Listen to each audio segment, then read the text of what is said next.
Masih ingatkah satu permainan yang biasa dimainkan semasa kecil, iaitu bola beracun? Tahukah anda, versi profesional dan antarbangsanya dikenali sebagai dodgeball. Suatu masa dulu, permainan dodgeball hanya disaksikan dari kejohanan luar negara seperti di Amerika Syarikat.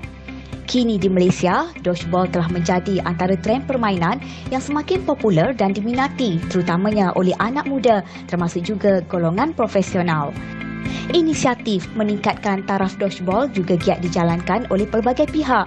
Malah, pasukan Malaysia merupakan nama besar dalam kejohanan dodgeball dunia. Sukan dodgeball ni merupakan sukan yang baru di Malaysia. Persatuan Dodgeball Malaysia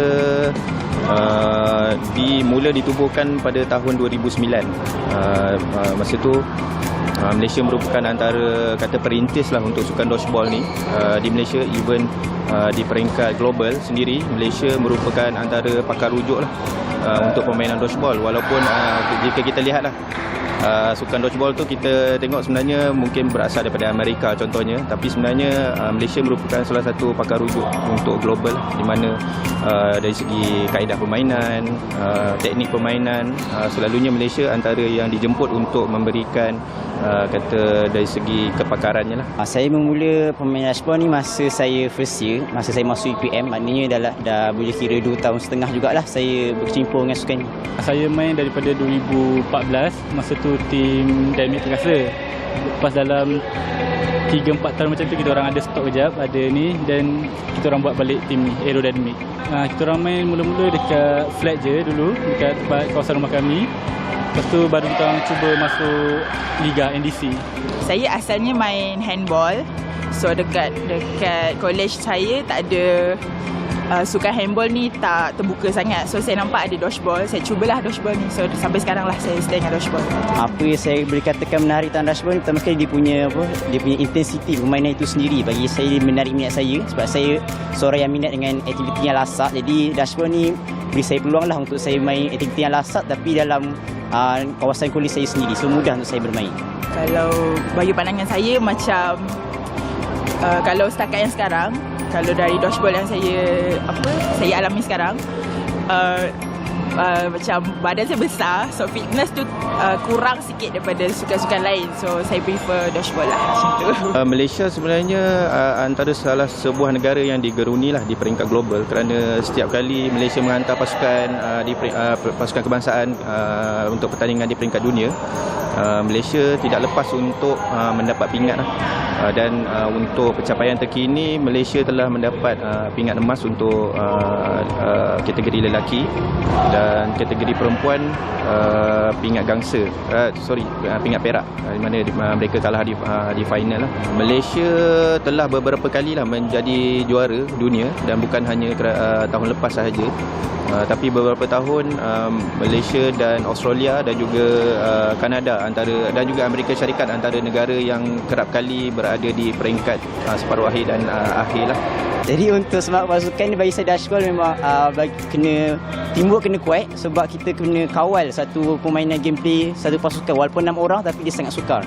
Jadi orang kata apa, salah faham antara dengan opponent itu perkara biasa, sebab kita main sukan yang menyakitkan. Saya kira benda tu akan berlaku, tapi apa yang saya lihat, apabila habis perlawanan, semua akan jadi berbaik semula. Dia seperti permainan bola sepak lah. Selepas game kita semua berjabat tangan, so dia settle dekat situ terus.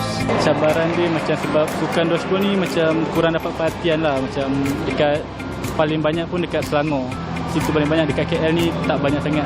Kita orang nak cuba ni banyakkan tim lagi dekat KL ni. Sejujurnya adalah ada masanya ada juga rasa macam tu, tapi benda tu bila dah rasa benda tu, ada pihak lain juga yang perasan. Contoh ada yang downgrade pasukan perempuan lah kiranya kan, so orang-orang lain ni dia backup balik lah macam tu. Tak apa, perempuan boleh main lah, macam tu lah. So dari persekitaran macam ni, saya teruskan main lah. Harapan saya lah untuk melihat sukan ini mula dipertandingkan di peringkat kebangsaan, dan untuk pasukan kebangsaan kita menerima dana yang mencukupi lah untuk pembangunan di peringkat sekolah, di peringkat IPT dan juga di peringkat belia sebagai contoh. Untuk pasukan-pasukan ini mudah untuk menunjukkan bakat mereka, mana mereka perlu bertanding dalam pertandingan yang kata di verified lah ataupun diperakukan lah. Sukan itu mempunyai pertandingan itu dipertandingkan di salah satu peringkat lah, contohnya di peringkat universiti ataupun di peringkat kebangsaan sendiri. Jadinya kalau sukan itu diberi dana ataupun mempunyai dana yang cukup dan diperakukan, jadinya pemain-pemain itu sendiri akan mempunyai motivasi sendirilah untuk bermain dan mempunyai hala tuju mereka untuk bermain di peringkat yang lebih tinggi.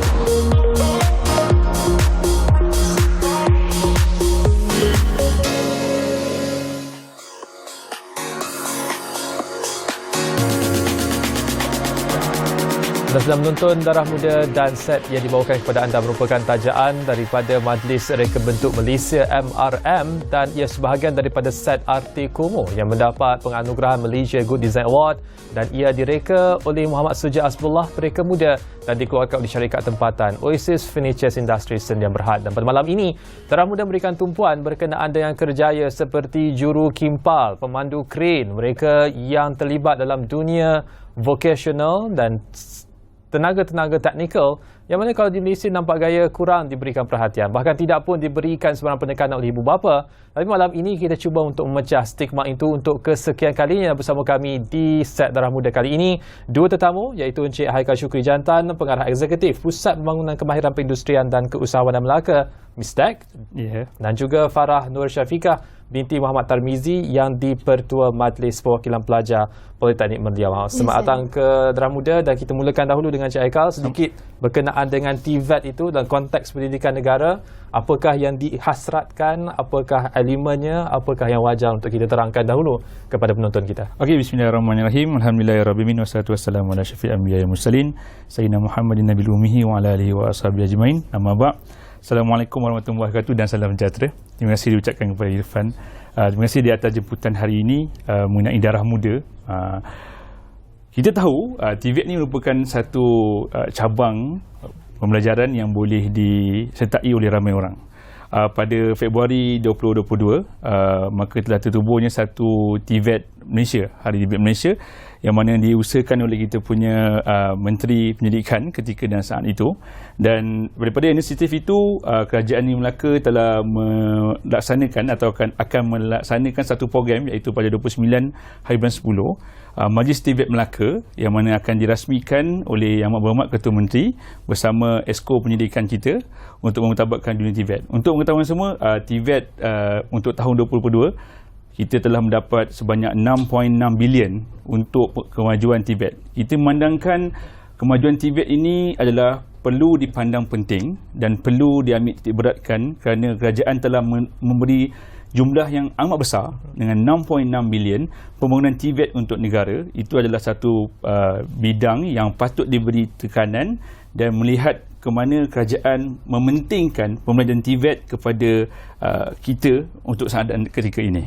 Dan pakar TVET juga dimasukkan dalam rancangan Malaysia ke-12 sebagai salah satu daripada teras yang akan dijayakan 5 tahun ke hadapan. Oleh itu, Farah sebagai belia dan juga sebagai pelajar di Politeknik Merlimau, bagaimanakah belia sebenarnya melihat? Ada orang menyatakan bahawa TVET pilihan kedua, tapi Farah sendiri sebagai pelajar, adakah benar kenyataan itu? Assalamualaikum dan selamat sejahtera. Terima kasih kepada Cik Irfan. Okay, bagi menjawab soalan itu tadi, sebenarnya bagi saya belia bukanlah maafkan saya, sebenarnya TVET bukanlah kelas kedua, kerana bagi saya TVET merupakan satu institusi Politeknik yang lebih unggul. Politeknik adalah lebih unggul dalam institusi-institusi TVET. Jadi ini bagi saya stigma yang mengatakan bahawa TVET adalah kelas kedua itu adalah salah, kerana pendidikan TVET itu melahirkan seorang graduan yang berkemahiran, terlatih dan juga berbudaya keusahawanan, di mana di Politeknik sendiri bukan sahaja bidang bisnes, selain daripada bidang bisnes seperti bidang kejuruteraan, pelajar-pelajar lain juga menerapkan dan belajar subjek keusahawanan, menjalankan subjek keusahawanan, di mana ini merupakan nilai tambah bagi seorang pelajar untuk menjadi pendapatan mereka sendiri. Adakah memang dirasai oleh pelajar di Politeknik, ataupun mereka rasa macam kenapalah masuk Politeknik, aku nak masuk UA, nak masuk universiti? Adakah benar persepsi itu ada? Persepsi saya sendiri, saya tak merasakan benda itu benar sebab semakin lama saya belajar, saya dapat lihat sebenarnya di mana-mana company sekalipun mereka memerlukan seorang graduan yang berkemahiran. Bukan saja kelebihan kepada akademik, tapi juga kemahiran perlu ada dalam seorang diri graduan juga. Dan berbalik kepada Encik Aika, kita sebut tentang TVET, itu soal kemahiran dan kita nak tahu di manakah peranan TVET dalam merealisasikan cita-cita dan memanfaatkan peruntukan 6 bilion daripada kerajaan tadi. Kita tahu TVET adalah satu yang seperti diwar-warkan adalah second choice atau pilihan yang kedua. Tapi selepas saya hampir 10 tahun terlibat dalam TVET ini, saya melihatkan ini adalah satu pandangan yang kita boleh kurangkan ataupun kita boleh hapuskan terus, kerana baru-baru ni kita melihat ada satu kajian mengatakan 98% pelajar-pelajar yang keluar daripada TVET mudah untuk mendapat pekerjaan. Dan selepas saya melihat dan saya membaca research itu, saya rasa saya bersetuju dengan research yang telah dibuat, sebab memang kita tahu di MISDEC sendiri kita menghasilkan pelajar-pelajar yang mempunyai TVET dari berbagai bidang. Untuk mereka ke industri, permintaan industri adalah sangat terbuka luas kepada mereka. Bila permintaan terluas dan permintaan itu akan mendapatkan mereka ruang-ruang pekerjaan yang baik. So job replacement adalah sangat bagus kepada pelajar-pelajar TVET. So saya setuju dengan Farah mengatakan stigma itu bukanlah stigma yang sebetulnya level kedua, tapi kita boleh jadikan stigma TVET adalah tujuan utama. Itu yang kami cuba terapkan di Melaka pada Majlis TVET Melaka yang akan dilancarkan esok. Kita menjadikan TVET itu sebagai pilihan pertama, pilihan utama, kerana peluang pekerjaan itu lebih baik dan kita menstabilkan ekonomi dari segi tenaga mahir dan juga lagi tenaga pakar yang lain untuk kita memajukan kestabilan ekonomi di Malaysia dan di Melaka terutamanya. Dan TVET bukanlah sekadar pilihan pertama untuk lepasan SPM, SPM, STAM sebagainya, tapi juga harus jadi pilihan pertama untuk mereka yang menganggur, mereka nak cuba cari skill yang berbeza, beralih arah. Bagaimana melihat daripada perspektif itu? Setuju, kerana kita di MISDEC kita ambil secara mudah. Kita ada buat program-program untuk upskilling ataupun add value untuk seorang pelatih ataupun belajar. Kita melihat peluang dan ruang yang ada pada mereka untuk menceburi bidang TVET, bidang industri ni sangat luas. Sebagai contoh, kami di MISDEC ada satu program iaitu dinamakan Halal Technical Expert. Kenapa Halal Technical Expert? Kita melahirkan pemain-pemain halal yang expert juga di dalam industri. Maknanya kita mencari ruang dan peluang untuk kita suit dengan industri demand. Same goes dengan program-program kita. Kita ada satu program IMIS, Expert Craftsman Program. Kita ada Mechatronic System. Yang itu adalah program-program yang kita lihat lebih kepada IR 4.0, pendekatan kepada industri dan juga yang lain-lain.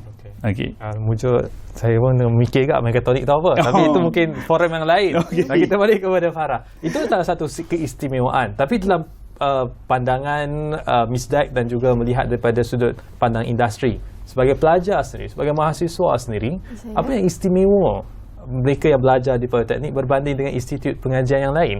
Okey, apa yang saya boleh katakan perbezaan belajar di Politeknik dan institusi pengajian yang lain, saya boleh katakan di Politeknik terdapat dua elemen kurikulum, bukan saja di dalam kemahiran tetapi juga di dalam akademik, di mana di dalam kemahiran dianggarkan sebanyak 30 ke 40% dipelajari, dan manakala di dalam bahagian akademik pula pelajar akan belajar sebanyak 50 ke 60%. So saya boleh katakan perkara ini seimbang dan ia mampu menghasilkan pelajaran lebih holistik, di mana pelajaran holistik tu dapat peluang pekerjaan mereka terlampau cerah. Dan bagi saya di Politeknik juga kemahiran tu diterapkan seiring dengan apa yang kita belajar.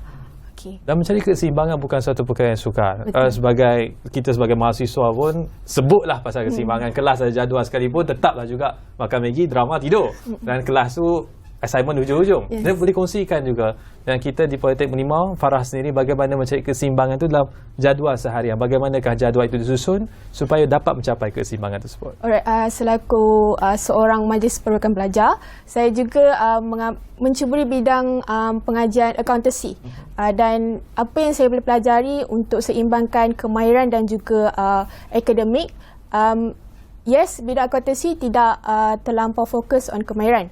Tapi apa yang saya pelajari bukan sahaja dalam akademik, melalui MPP itu sendiri. Seperti saya menjalankan program, di situ juga saya dapat menyeimbangkan akademik dan juga kemahiran yang saya tak dapat pelajari dalam kelas, which is saya rasa MPP juga salah satu platform untuk saya menceburi kemahiran yang saya tak dapat di dalam pengajian. Seperti kawan-kawan saya MPP yang lain, mereka ada kejuruteraan dan of course diorang akan dapat belajar kemahiran dan juga akademik, which is seimbang. Dan macam saya mau kepada akademik, tapi saya punya mendalami bidang kemahiran tu luar daripada bidang pengajian saya, which is melalui majlis perwakilan pelajar itu sendiri. Baik. Dan itu sebenarnya juga ditawarkan oleh institut pengajian lain yang dikejar oleh lepasan SPM ini. Sebenarnya ada juga di peringkat institusi TVET. Tapi stigma itu cabaran. Harus meyakinkan orang bahawa pilihlah TVET sebagai pilihan pertama. Di peringkat MISDAQ, bagaimana berhadapan dengan situasi itu? Kita melihat satu peluang. Kita melihat di mana ada masalah ataupun di mana ada isu, kita kena cari penyelesaian. Kita berfokus kepada perkara begitu. So, apa yang kami terapkan, apa yang kami praktiskan, kita tahu selepas kita mengalami PKP yang hampir 2 tahun, banyak kilang-kilang yang membuat pembuangan pekerja-pekerja, dan now kita tahu ekonomi kita dalam pembangunan ataupun nak recover. So dia memerlukan tenaga pakar yang bagus, yang baik, yang sustain, yang sangat pakar dalam bidangnya. So kita mengambil peluang ini. So macam tadi Tuan Irfan dah cakap, adalah kita juga mengambil pelajar-pelajar yang ungraduated dan unemployment, namanya tidak bekerja. So pelajar unemployment inilah kita target. Daripada target itu, kita melihat di mana dia punya selling point yang kita boleh jual. Contoh, kita ambil pelajar-pelajar daripada bidang halal, farmasis. So, apa yang kami terapkan, masuk ke program kami, masuk program #halal technical expert, dia akan belajar apa itu halal dan berrelatekan dengan farmasis. Ini yang dikatakan add value. Macam Farah cakap, Farah daripada accountancy. So, Farah melihat perkara lain yang menambahkan ilmu dia untuk menjadikan dia seorang yang kompeten dalam kehidupan. Di pepatah Melayu ada cakap, Tuan Irfan, kalau tak dipecahkan duyung mana dapat sagunya. Ini yang dikatakan peranan Institut TVET adalah mencari bakat, mencari selling point yang untuk kita bawa pelajar-pelajar ini, membawa pelajar-pelajar yang tak bekerja ini, lepasan SPM ini untuk mendapat peluang dan ruang di dalam dunia TVET dan juga industri. Itu yang saya pandangkan. Baik. Dan dalam masa yang sama, kita melihat bahawa ada cabaran untuk tenaga-tenaga profesional ini. Ya, kita perlukan tenaga profesional, tetapi dalam masa yang sama IR 4.0 itu lebih ke arah digitalisasi, ke arah robotik. Adakah itu akan menjadi salah satu cabaran pada masa depan untuk industri TVET? Dia kalau dikatakan cabaran, kalau Farah ambil accountancy, Farah pun ada cabaran. Ya. Kalau hari Tuan di sini pun Tuan ada cabaran. So apa yang kami kami di sini melihat kan, IR 4.0 ini bukanlah satu isu yang besar. Kita sebenarnya Malaysia ke arah IR 4.0, walaupun agak lambat, tetapi we still go there. Nampak ada progress. Progress itu sangat penting untuk pembangunan industri. Kenapa saya kata itu? Kalau kita lihat sekarang ni kita sangat familiar dengan perkataan big data, cloud program. So perkara-perkara begini yang kita tengah terapkan. So kalau esok you all datang join program kita di Majlis TVET Melaka, you all akan tengok ada 22 institut di Melaka yang kita tengah mempromosikan semua kemahiran, semua spesialis masing-masing untuk kamu atau untuk kita ceburi. So di sana kita ada banyak layanan membesar di Melaka. So ada 22 institut. Saya tak rasa cukup dalam 1 jam untuk round. Sebab everyone ada dia punya kemahiran dan teknikal dia masing-masing. Baik. Dan kita balik kembali kepada Farah. Dia sebut tentang stigma. Adakah bila di kalangan alumni masuk ke dunia pekerjaan berhadapan dengan sekali lagi pandang serong, kata apa kelulusan politeknik, TVET, bukan daripada universiti. Bagaimana berhadapan dengan situasi itu? Okay, kalau saya tanya based on my alumni punya experience, mereka pun mengatakan actually graduan daripada politeknik ni sebenarnya dianggap tinggi. Orang akan pandang, which is apa yang saya dapat experience from my mum lah. Katanya sebelum ke interview tu, orang akan tanya, you dari mana? Okay, contohlah kalau kita dari politeknik, okay, dia akan impress because politeknik ni bila kita keluar saja kita dapat 2, iaitu akademik dan kemahiran. So bila saya tanya pada alumni, ada juga yang dah dapat pekerjaan yang lebih bagus, which is sebab sebab mereka dah adalah graduan TVET, graduan politeknik, which is saya rasa stigma tu sepatutnya tak perlu diangkat sampai sekarang lah. So kalau berdepan dengan katakan ini merupakan sesi interview dan saya tanyakan kepada Farah, saya lihat awak punya qualification ni daripada Politeknik, kami nak cari orang universiti, apa yang awak boleh tawarkan ya berbanding dengan calon-calon universiti yang lain? Ya, saya akan because macam yang saya cakap tadi, saya punya bidang perekonomian bukanlah more kepada kemahiran. So saya akan main saya adalah kepada majlis program pelajar itu sendiri. Sebab sejujurnya lah, saya sepanjang saya pegang jawatan sebagai MPP, saya boleh katakan apa yang saya dapat daripada MPP tu tak sama yang apa yang saya dapat di kelas. Sebab di kelas more kepada akademik. Dan di MPP tu semua cara saya untuk menghandle program, and then even bukan daripada program, TVET tu sendiri pun ada. Macam contohlah, kita ini out of topic lah, contoh macam TVET ni kan track technical, macam kita saya sendiri mampu untuk pasang orang kata perabot yang kita boleh beli daripada IKEA because ada manual dia semua tu. So saya rasa macam tu lah. So bila boleh mula kerja? Bila boleh kerja. Ambil soal later, nanti kita jumpa kat luar. Baik, cakap seterusnya, bila kita sebut tentang sekali lagi mengangkat industri TVET dan juga pendidikan TVET ni ke peringkat yang sama dengan institusi pengajian yang lain, tapi soalnya berapa lama agaknya ya kita harus membincangkan tentang topik seperti ini sehingga ia tidak lagi menjadi satu isu. Orang terus TVET faham ia sama dengan universiti lain. Saya terlibat secara tak langsung dengan menghantar pelajar-pelajar, pelatih-pelatih kita ke industri.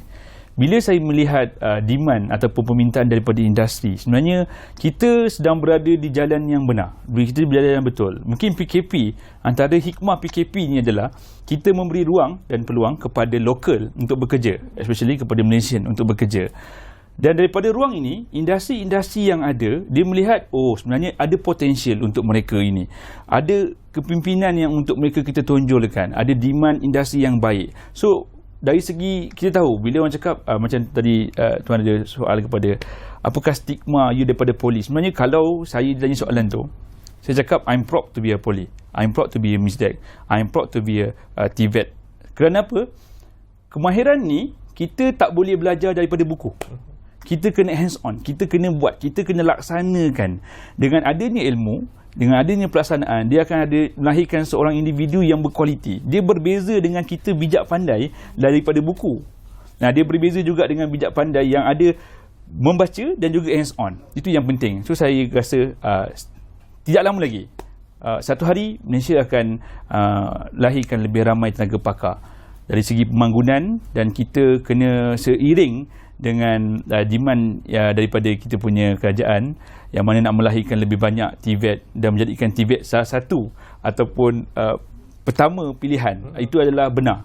Kita kena menukar persepsi masyarakat, sebab kita tahu pemimpin ataupun orang-orang ni dia tidak lahir daripada kelas-kelas kuliah.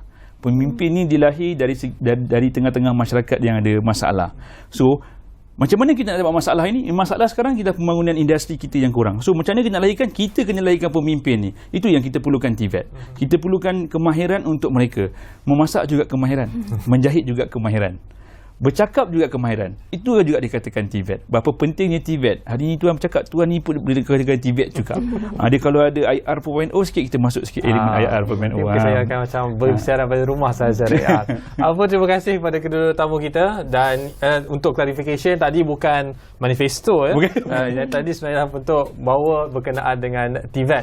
Dan sebelum kita berakhir, kita nak pastikan bahawa bagi semua yang menonton kita pada malam ini, untuk sama-sama kita berikan dukungan kepada industri TVET dan juga pendidikan supaya kita dapat melahirkan lebih ramai mereka yang berbakat dan dapat menyumbang kepada ekonomi negara secara langsung dan mengambil kesempatan daripada industri yang sedang giat berkembang ini. Dan pesanan akhir, sempena PRU15, pastikan anda buat semakan. Yang mana saya pesan juga pada Farah, mysprsemak.spr.gov.my untuk tahu di manakah tempat anda mengundi. Itu pesanan akhir kami Darah Muda. Sampai jumpa lagi. Assalamualaikum.